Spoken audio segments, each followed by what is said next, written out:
అదేవిధంగా అంతర్జాతీయ మహిళా దినోత్సవం నిర్వహించినటువంటి పెద్దలకు వారి యొక్క పిలుపు మేరకు ఇక్కడికి చేసినటువంటి గ్రామ పెద్దలకు వివిధ కాలనీలు వచ్చినటువంటి నాయకులకు అందరికీ మరొకసారి ధన్యవాదాలు తెలియజేస్తున్నాం. అంతర్జాతీయ దినోత్సవం మహిళా దినోత్సవము అది ఏ విధంగా కండక్ట్ చేసుకుంటూ వస్తారు, ఈ ప్రోగ్రాంకి ఎటువంటి రెస్పాన్స్ వచ్చిందంటే ఒకసారి ఊహించుకోవాలి. మహిళా లోకం మేల్కొనిందని బాగా జాగ్రత్తగా వినండి. మహిళా లోకము రాను రాను మేల్కొంటుంది కాబట్టి రాబోయే దినాలలో ఏ విధంగా ఉంటుందో మనం ఒకసారి ఊహించుకోవాలి.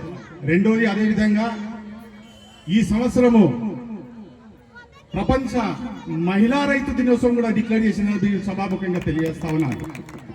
మహిళా రైతు దినోత్సవం ఏదైతే డిక్లేర్ చేసిర్రో రాబోయే కాలంలో ఈ 800 ప్రపంచం మొత్తం మీద 800-900 జనాభాల మినిమం సగం % మహిళా రైతులే ఉంటారని కూడా సభాముఖంగా తెలియజేస్తూ ఈ ప్రపంచంలో ఉన్నటువంటి జనాభాకు మహిళా దినోత్సవం ఏ విధంగా అయితే జరుపుకుంటున్నామో రేపు వచ్చే సంవత్సరం నుంచి కూడా మహిళా రైతు దినోత్సవం జరుపుకుంటారు. ఆ దినం చూడవలసిన పరిస్థితి ఇంకో రకంగా ఉంటుంది. ఖచ్చితంగా చెప్తా ఉన్నా, జనాభా ప్రపంచ జనాభా 800-900 జనాభా ఉంటే దాంట్లో 55% మహిళలు ఉన్నారు, దాంట్లో 60% మహిళా రైతులు ఉంటారు. వాళ్ళు పెట్టే భిక్ష ఏదైతే ఉన్నదో అన్నపూర్ణదేవి, మనం ఇంతకుముందు ఆంధ్రప్రదేశ్ అంటే అన్నపూర్ణదేవి ఏ విధంగా ఉన్నదో ఈ ప్రపంచ జనాభా అందరూ బతకాలంటే 100% బతకాలంటే ఆ మహిళా రైతులు పనిచేస్తేనే ఆ ధాన్యం వస్తుందని కూడా సభాముఖ్యంగా తెలియజేస్తూ, అదేవిధంగా ఇవాళ ఇంకొక ముఖ్యమైన దినం పూలే గారి వర్ధంతి. సావిత్రిబాయి పూలే ఏ విధంగా అయితే మహిళా లోకాల నుంచి ఆమె కష్టపడి ఈ 100-120 సంవత్సరాలు ఏ విధంగా అయితే వీళ్ళ గురించి కష్టపడ్డదో ఆమె వర్ధంతి కూడా ఇవాళ కలిసి వచ్చింది కూడా మీ సభాముఖ్యంగా మీ అందరికీ తెలియజేస్తా ఉన్నారు. రెండో విషయం, ఖచ్చితంగా రేపు రాబోయే దినాలల్లో మనం మహిళలని 2 రకాలుగా చూసుకోవాల్సిందే. ఒకటి జ్యోతి, ఏదైతే జ్యోతిని మనం 2 రకాలుగా చూసుకుంటామో ఆ మహిళా తల్లులు తలుచుకుంటే గుడిలో దీపం పెడతారు, వాళ్ళకు కోపం వస్తే ఆ గుడిసె తగలబెడతారు. ఆ దీపం ఏ విధంగా యూజ్ చేసుకోవాలో ఈ మగజాతి మనం ఎట్లా యూజ్ చేసుకుంటే వాళ్ళకి ఎంత సహకారం ఇస్తారో వాళ్ళు ఆ విధంగా రియాక్ట్ అవుతారని కూడా సభగా ముఖ్యంగా తెలియజేస్తూ, రెండో విషయం, ఈ భారతదేశంలో ఉన్న జనాభాల మహిళలు 53-54% ఉంటారు.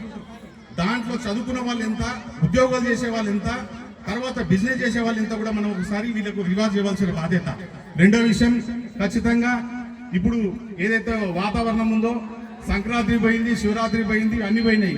రాబోయే పండుగ ఒకటే, రాజకీయ పండుగ.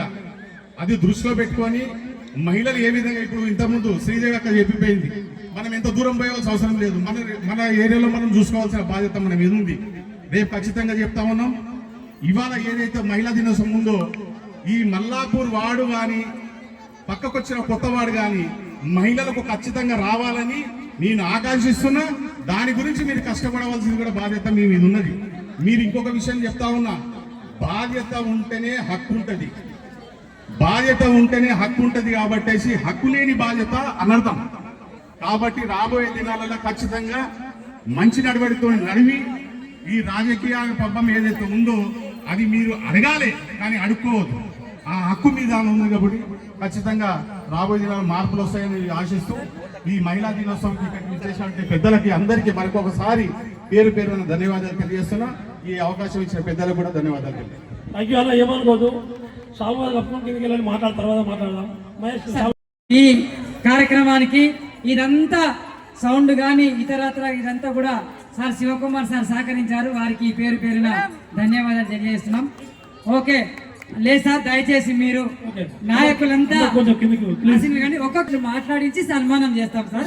ముందు మహిళా మనులు ఒక పాట, తర్వాత మహిళా మనులు, ఒకరు మహిళలు ఒకరు సార్ వాళ్ళు వేదిక మీద దయచేసి కూర్చోవాలి సార్.